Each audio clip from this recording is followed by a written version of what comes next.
যার আখেরাত দরকার, যার আখেরাত বেশি প্রয়োজন, যার আখেরাত প্রথম, যে আখেরাতকেই প্রচণ্ড ভালোবাসে, তার জন্য মাহে রমজান সবচেয়ে কদর করা, তার জীবনের সবচেয়ে সুবর্ণ হায়াত, সবচেয়ে উত্তম মৌসুম। নিজের পরকাল, নিজের আখেরাত, নিজের কবরের জিন্দিগি, পরকালীন জিন্দিগি সাজাবার শ্রেষ্ঠতম মাধ্যম, সুযোগ মাহে রমজান।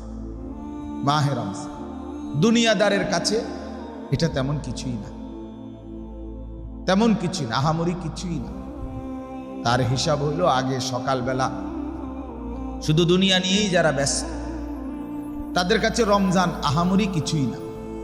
সকালবেলা নাস্তা খাইতো, দুপুরে খানা খাইতো, রাত্রে খানা খাইতো। তো খানা তো 3 বেলাই ছিল, তো এখনো তো 3 বেলাই।